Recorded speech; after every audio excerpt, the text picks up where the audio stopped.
Bom, e antes de começar, a gente queria agradecer ao Pelé Arena Café e Futebol, que cedeu esse espaço bacana pra gente fazer nossas gravações. E o confronto foi entre um time que está cada vez melhor no campeonato contra outro que a gente não consegue entender o que está acontecendo. O Cruzeiro, no começo do campeonato, ele sofreu um desmanche que vem sendo sentido a partir de agora, nessas últimas rodadas. Ele perdeu o volante Henrique, perdeu o zagueiro Gil, o atacante Thiago Ribeiro e ainda o Dudu, que é atacante da seleção também, que foi negociado. E esse desmanche está custando muito caro para o Cruzeiro agora, que está cada vez se aproximando mais da zona de rebaixamento. Não tem nem o que falar do Cruzeiro nesse jogo, ele foi um jogo de um time só. E esse time, o Vasco, teve um jogador que se destacou num dia brilhante, que foi o Diego Souza. Ele dominou todas as chances de gol, teve direito à bicicleta na trave, o gol que ele fez foi maravilhoso, encobrindo um lençol no goleiro Fábio. Que o Fábio nem merecia isso, porque o único jogador que estava bem no time do Cruzeiro era o goleiro Fábio. O Cruzeiro tem o Montijo, que não consegue jogar sozinho, ele fica sobrecarregado o jogo inteiro e não conseguiu criar nenhuma chance de gol. E com esse resultado lamentável dentro de casa, né, porque foi em Sete Lagoas, o Cruzeiro está em 16º e o Vasco despontando na liderança. Num primeiro tempo ridículo. Foi muito ruim o primeiro tempo, que traduziu as má fases dos dois times, né? Flamengo, que vinha de 10 jogos sem vencer, e América Mineiro, que na lanterna, enterrado na lanterna. E alguns lances desse primeiro tempo traduziram mesmo essas má fases, que foi, primeiro, Kempis, que é um dos poucos nomes do América Mineiro que realmente faz diferença ali no ataque, se livrou do Maldonado e do David Braz, e limpou o goleiro Felipe na cara do gol, chutou na trave, não fez gol. Outro lance que traduziu essa má fase foi o Botinelli, que fez um pênalti bizonho, ridículo, que não precisava, e América Mineiro saiu na frente no primeiro tempo. Outro lance também que não precisava foi o goleiro Felipe, chutou a bola nas costas do zagueiro, quase que foi um gol ali ridículo também. Já no segundo tempo, o Flamengo entra com outra determinação, mostrando vontade e garra de vencer esse jogo. E acabou virando. O Luxemburgo fez boas alterações, ele tirou o Botinelli, que estava jogando muito mal, tirou o Maldonado e tirou o Jael, que também não estavam completamente apagados na partida. Colocou o David, colocou o Diego Maurício e o Tomás. Deu mais movimentação para o Flamengo, que acabou chegando e virou o jogo num segundo tempo melhor, que redimiu ali o primeiro tempo, que foi ridículo mesmo. Com esse resultado, o Flamengo está em 6º lugar e o América Mineiro continua ali enterrado na última posição, muito tempo que não sai dali. O Corinthians recebeu o Bahia no Pacaembu, mas o Bahia veio todo capenga, com 6 desfalques, e o Corinthians mostrou certa incompetência, que contando com um time desfalcado, não teve a eficiência de abrir um placar mais elástico.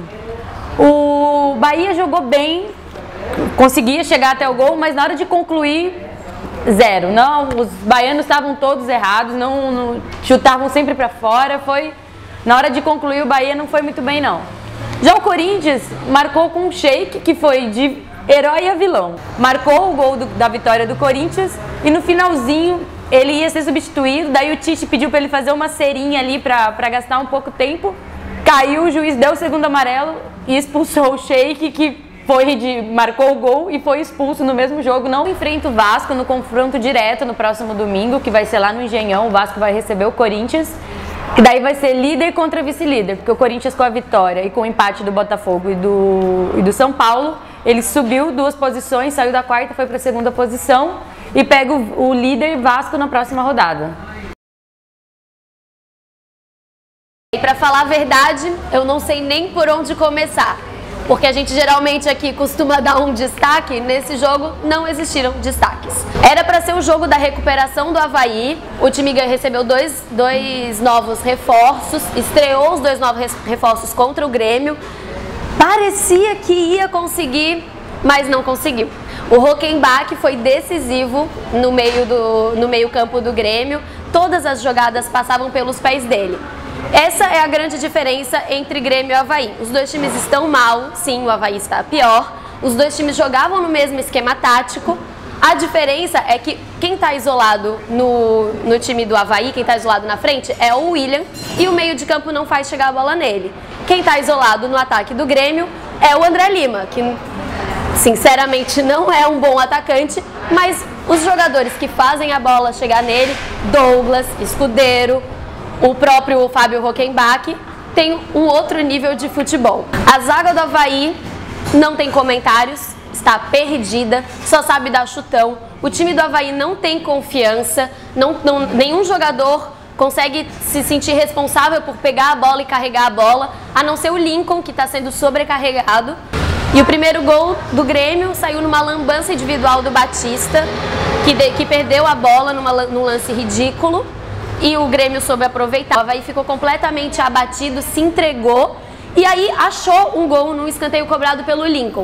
E no meio de tanta lambança, a única coisa que a gente pode ressaltar é que talvez o Júnior Urso possa ser um novo Léo Gago lá na ressacada. Ele fez uma boa estreia. Claro que ele foi jogado no fogo, mas ele fez uma boa estreia. Vamos ver o que vai vir por aí. O Avaí, com esse resultado péssimo, está na vice-lanterna e o Grêmio em 13º. O Botafogo recebeu o São Paulo lá no Engenhão e dominou o primeiro tempo. O primeiro tempo foi inteirinho do Botafogo, marcou 2 vezes com o Louco Abreu, o nome do primeiro tempo foi o Louco Abreu, marcou de pênalti e uma bola sobrou ali, ele só escorou a bola para dentro do gol. Mas no segundo tempo, acho que o Botafogo se desesperou e junto com o blackout que teve no Engenhão, que as luzes se apagaram, o Botafogo também se apagou. O São Paulo aproveitou esse desespero do Botafogo e pressão em cima do Botafogo. O Lucas, que estava meio apagado, apareceu mais no segundo tempo. E o Henrique conseguiu marcar. Depois desse gol, daí que o Botafogo só jogou na retranca. Trouxe o São Paulo para o seu campo de defesa e não teve jeito. Aos 45 minutos do segundo tempo, o São Paulo conseguiu marcar. O Rogério Ceni cobrou uma falta e o Rivaldo, esperto, ligadão, empatou a partida. O empate foi ruim para os dois lados. O Botafogo, que estava na vice-liderança, caiu para 4º lugar e o São Paulo, que tinha caído para 4º, subiu para 3º. Então ficou aquela dança de posições ali no G4. Teve gol de mão, teve expulsão, teve pênalti aos 46 minutos, a torcida atleticana revoltada, o árbitro teve que sair escoltado do campo porque a torcida não parou de reclamar do pênalti marcado e do gol anulado. O jogo se destacou pelo nervosismo e muito pouco pela técnica. Do lado do Fluminense, uma coisa que não dá para entender. O técnico Abel estava completando 100 jogos no comando do Fluminense. Ele escalou Diogo, Diguinho, Edinho e Marquinho no meio-campo. 3 volantes e 1 meia sozinho para criar. E deixou no banco Deco, Martinúcio e Lanzini. Não deu para entender o que o Abel estava querendo com essa escalação.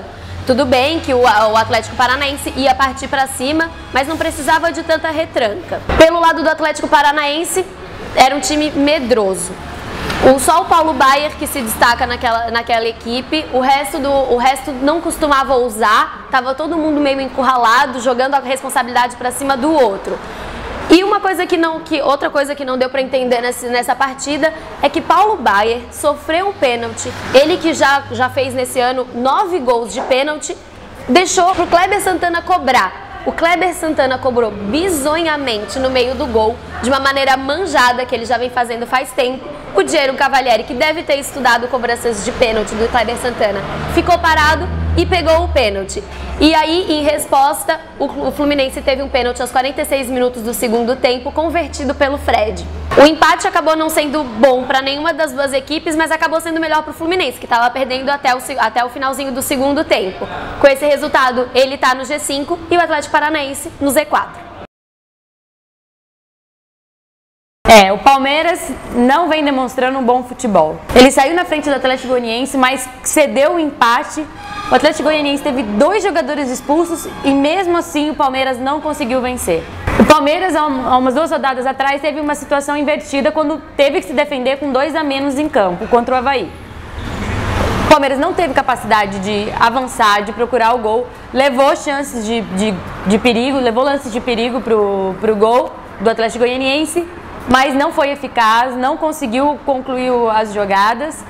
E o empate foi péssimo para o time paulista, que tinha vencido no meio da semana, mas não conseguiu engatar a segunda vitória. Empatou 1 a 1, o Palmeiras segue na 8ª posição e o Atlético Goianiense na 12ª. O Santos estava 8 jogos sem perder e o Figueirense, por sua vez, estava 5 jogos sem vencer. O nome do jogo foi Júlio César, que junto com o Wellington Nem fizeram uma dupla de ataque para o Figueirense muito boa. Realmente o Wellington Nem está ganhando a posição e o Júlio César só elogios durante todos os jogos que ele está atuando aí pelo Figueirense. Santos sem Neymar criou pouco, não conseguiu entrar na área do Figueirense. O Figueirense é um time muito disciplinado, ele é obediente taticamente e isso favorece ele nos jogos. O Santos não conseguiu penetrar na área do Figueirense sem o Neymar para dar aqueles dribles, ficou difícil e a solução foi chutes de fora da área. Com Borges, que fez o seu 19º gol no Campeonato Brasileiro, é o artilheiro disparado, conseguiu empatar o jogo. 2 minutos depois, o Figueirense já passou à frente com o gol do Wellington Nem. E o segundo tempo, no finalzinho ali, foi um pênalti do Wellington Nem também, que fez um jogo muito bom realmente. Ele tentou driblar ali o zagueiro, foi derrubado na área, pênalti para o Figueirense, Júlio César cobrou e marcou. Teve uma inversão de posições aí, o Santos caiu uma posição, foi para 11º e o Figueirense subiu para 10º. E essa partida foi a partida do Roger. E se tivesse terminado empate ou vitória do Coritiba, seria do Bill. Os dois jogadores se destacaram muito bem, muito positivamente, com 2 gols para cada um. E o primeiro gol do Roger, vale ser lembrado, um gol de bicicleta que bateu em uma trave, bateu na outra trave e depois entrou. Ele pegou de primeira, foi muito bonito realmente. E o gol de empate do Coritiba, o primeiro gol, foi uma tabelinha linda também do Bill com Anderson Aquino, com uma finalização de matador do Bill. O jogo foi muito ofensivo, muito aberto, as duas equipes estavam partindo para cima. O Coritiba estava escalado com 3 atacantes e o Coritiba está numa fase muito boa do campeonato. O Léo Gago, muito bem também no jogo, é o nome do Coritiba. E o Ceará contando com uma pontaria certeira do Edmilson e com um bom jogo do Roger. Foi realmente um jogo muito bom de assistir, merecia ter sido empate, foi um pouco injusto com o Coritiba, o Ceará ter vencido, mas foi a primeira vitória do Estevão Soares no comando do Ceará. O Ceará jogando em casa fez a alegria da torcida. E esse resultado ainda mantém o Coritiba entre os 10 primeiros, está em 9º, e o Ceará está em 14º. E no próximo bloco você vai entender como funcionam os treinamentos dos guarda-vidas civis. Fique com a gente!